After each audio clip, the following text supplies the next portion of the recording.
Chapter 2. Tools of the Trade. Outfitting yourself as a courthouse warrior.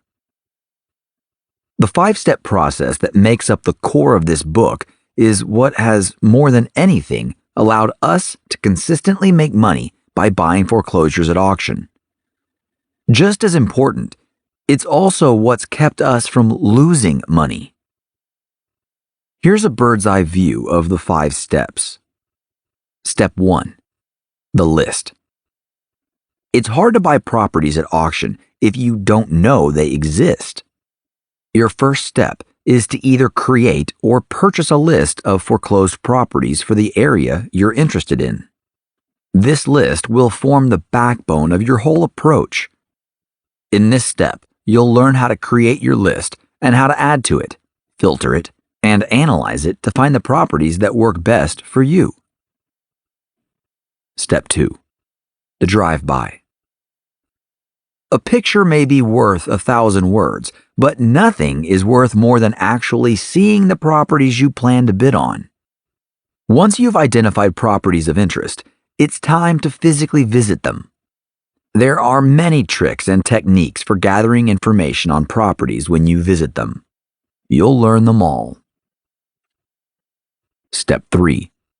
Property analysis.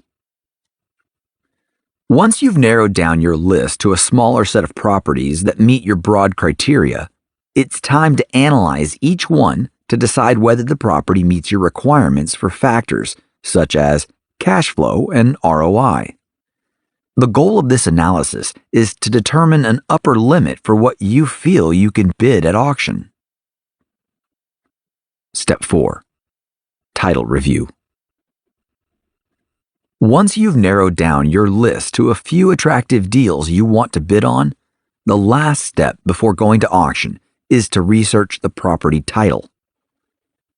Is the property the right one? Are the taxes paid? Are there other debts? Are there lien issues? This is the last stage of due diligence to make sure that the property you buy at auction can truly be transferred free and clear to you. Step 5. The auction. After all the careful preparation, the most exciting moment arrives: auction day. Nothing is more thrilling and potentially more nerve-wracking than competing on the courthouse steps with other investors. This is when all your hard work can pay off, but the auction is also a minefield for anyone new to the game. Step 5 is about mastering the very practical logistics of a typical auction day, from your arrival on site to bidding and payment, and everything in between. Plan the work and work the plan. That's how you mitigate the risks of buying at auction and earn the rewards. When we started, however, we didn't have a plan. We were just blindly stumbling forward, figuring it out as we went along. Fortunately, it worked. At least, it worked at first. After the skateboard-infused uncertainty of our first auction, we turned a nice profit on the property and immediately set our sights on doing it again. For the next few weeks, we did our homework and turned up at as many auctions as we could manage, intent on finding another great deal. We couldn't seem to repeat our success. Auction after auction, week after week, we didn't buy a single house.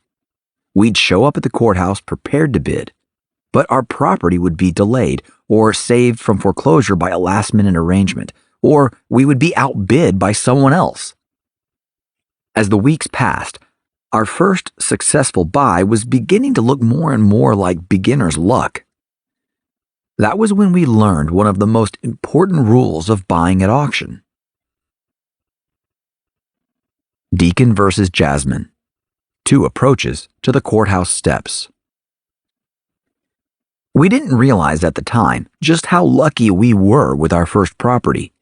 We'd stumbled across a single home going to auction, then managed to buy it with little competition. In hindsight, that was extremely lucky and unrepeatable.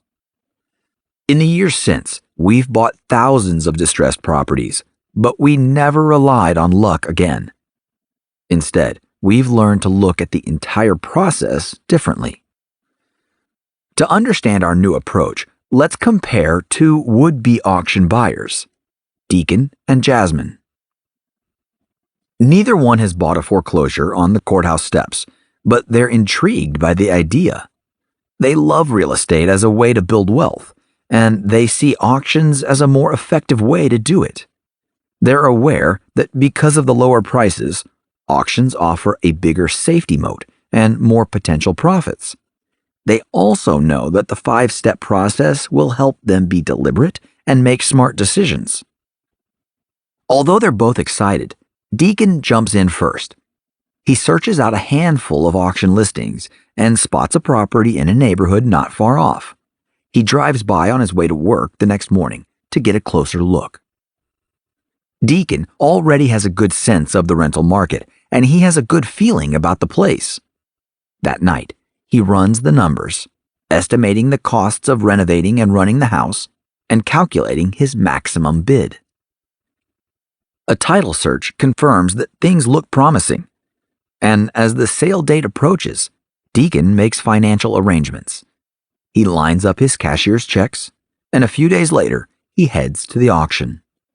He arrives early, excited to start bidding. The excitement doesn't last long. Within a few minutes, he discovers that the place he was interested in won't be auctioned off. It was saved from foreclosure by a short sale. The trustee conducting the auction is offering other properties, and while Deacon recognizes several, he has no real idea what they might be worth and isn't prepared to bid. Instead, he watches from the sidelines as the places are snapped up at what seem like bargain prices. Deacon goes home discouraged. That was his first auction.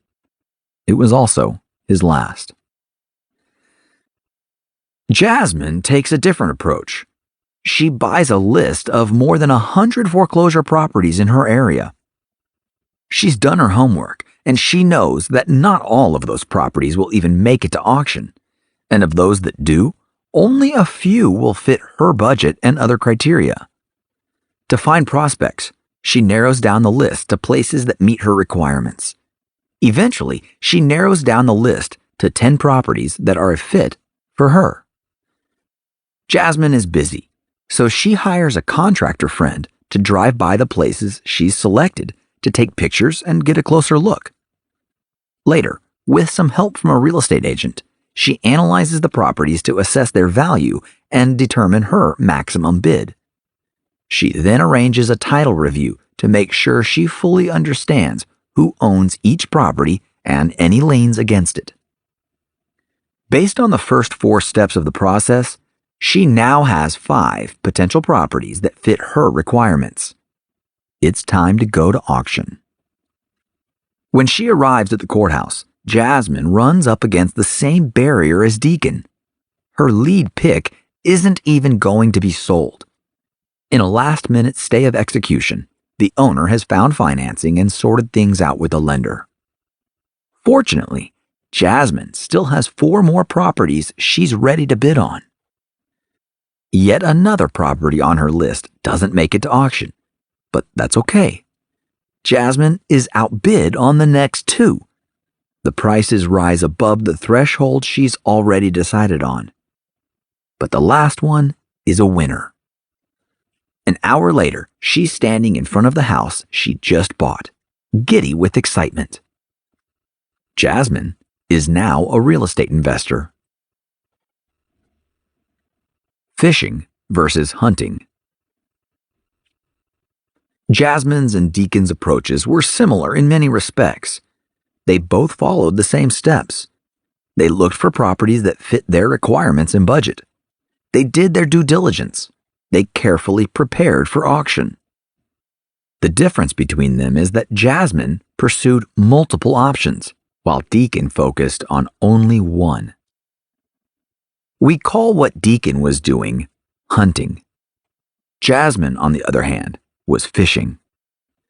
Fishing is a numbers game. You're stalking not one specific target, but many. If you spend all your time trying to catch one very specific fish, you're going to spend a lot of time being disappointed. Deacon, unfortunately, was hunting. He focused on just one property. He had, in other words, just one line in the water, hoping to find just one specific fish. That was a recipe for going home empty-handed. Jasmine, on the other hand, understood that buying at auction is first and foremost a numbers game. Not numbers as in the financials of the property, but numbers as in options. You need to consider as many properties as possible to swing the odds in your favor. Jasmine knows you can't rely on catching one specific fish. You need to be strategic. You need a process. You need to get as many lines in the water as possible. The only way for Deacon to be successful was to get lucky. Jasmine knew that if she considered enough properties, she wouldn't need luck. Because she treated the auction as a numbers game, it was only a matter of time before Jasmine found success. Had Deacon selected more properties to analyze, he might have found more that were a fit. Instead, he went fishing once, tried to catch a single specific fish, failed, and decided fishing isn't for me. Deacon was out of the auction game before he'd even started. Lesson: success on the courthouse steps is a numbers game.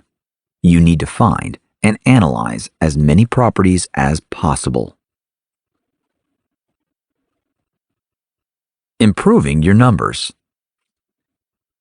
Anything that increases the number of properties you can analyze is worth considering. To play the numbers game, Jasmine did two specific things differently from Deacon. They may seem like small things, almost inconsequential, but they multiplied her odds of success enormously. The first is that Jasmine used a simple tool, a foreclosure list, to increase the number of properties she had to choose from. While Deacon had just a few potential properties to consider, Jasmine had 100. Second, Jasmine recruited other people to help. She knew she didn't have time to drive by all the properties on her first shortlist, but to ignore them would be to ignore the rule of numbers. So she hired someone to do the driving. That let her consider 5 times as many properties. Great tools and great people. They're the two most effective ways to play the numbers game of buying on the courthouse steps. The first, tools, is covered in this chapter. The second, your team, is covered in the next. Note: tools and techniques change, and we're always expanding our approach.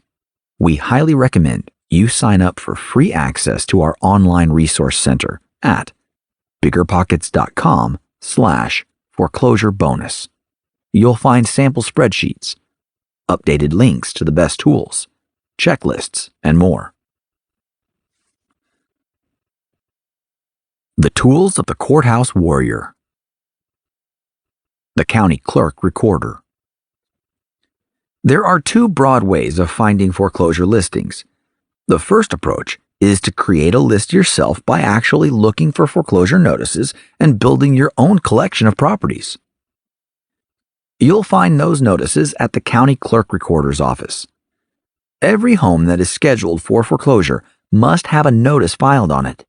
That's a legal document that's recorded by the county in which the house is located. Many counties have digitized the process and have websites where you can find properties listed for foreclosure. We'll look at this in more detail in part 2, but for now, you can find the county clerk for your area simply by searching online. Tax office. A search of the county clerk records can help you find properties that have notices of foreclosure associated with them. But that doesn't mean you'll know the actual address. You may have a legal property description, but not a street or house number. For that, you'll need the county tax records, which are also usually kept by the county clerk. For many counties, they're readily available online. For others, you'll have to go into the county clerk's office in person. List purchase companies. If you don't want to do the legwork of digging up foreclosure listings at the county clerk's office, there are services that will do it for you. This was how Jasmine found her list. These services generally charge a fee, but the time savings can be significant. It's a key way to expand your numbers. When assessing list purchase companies, note that there is often a trade-off between wide coverage and deep coverage. While a large national service might have some information everywhere, a state-level company may offer much more depth and accuracy for a particular area.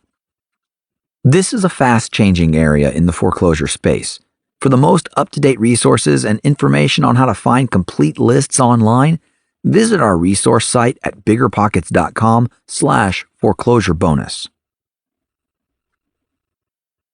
Trustee websites. When a bank begins the foreclosure process, it hands the job of auctioning the property to a trustee. They're the third party who handles the foreclosure, and you'll see them on the actual courthouse steps, handling the auction itself.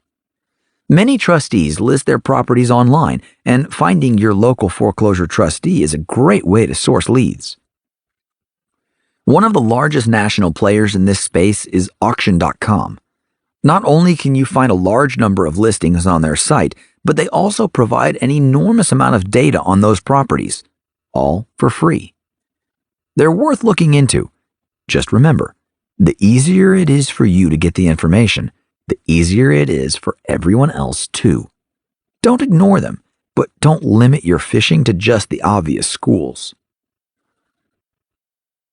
Gmail. Whether you buy access to a list or build your own, you're going to need a place to track all the information you gather.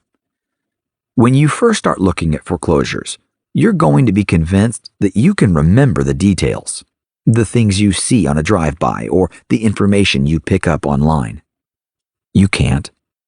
After 3 houses, you're going to start mixing things up. You need a simple, free, and repeatable way to track your listing information, photos, neighborhood data, and property values. Fortunately, Google has you covered. With a Gmail address, you get not only free email, but also a powerful filing cabinet with unlimited space. In the list building chapter, we'll show you a simple, effortless way to have Google automatically file and store your property information, including photos, so that you can find it anytime in the future with just a few keystrokes. If you don't have a Gmail address yet, get one at gmail.com. Google Sheets. The best way to track and filter your prospective properties is by using a spreadsheet. You may be familiar with spreadsheet software like Microsoft Excel, but we found early on that Google's version, Sheets, gave us several advantages. It's free, and it's hosted in the cloud, which means automatic backups and access from anywhere. It's also shareable, so if you have partners, contractors, or employees, everyone can see and edit the information on your list. If you have a Gmail address, it means you have a Google account and can access Google Sheets. With Sheets, you can create, track, and search your entire database of listing information easily and for free. Property data. Real estate professionals used to be the gatekeepers to almost all property data. That's changed dramatically over the past 2 decades. There are now many websites that will give you much of what you'd find in a typical MLS listing. Things like square footage, lot size, heating, cooling sources, and the like. What they also offer that the MLS listings may not is more context and analysis. Things like school locations and quality, price and sales history, and value estimates. Here are some of the bigger players. Realtor.com, Zillow.com, Redfin.com, Trulia.com, Homes.com. In theory, local MLS data is being fed to Realtor.com first, putting it a little farther upstream from the others. You may find it to be the most current and complete resource, so it may often be the first stop on your journey. Each site offers a slightly different interface and options. Over time, you'll develop an approach for analyzing properties that suits you best. The main real estate giants, like Zillow, will also provide community and neighborhood information. Again, each varies slightly. Most people find a favorite go-to source where they start their search, and they use others to fill the holes. For a complete list of our favorites, visit biggerpockets.com/foreclosure bonus.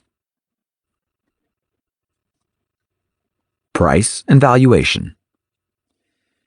We cover this in detail in the next chapter, but briefly, at some point, you may find that a licensed realtor is a good source of information, particularly when it comes to estimating value.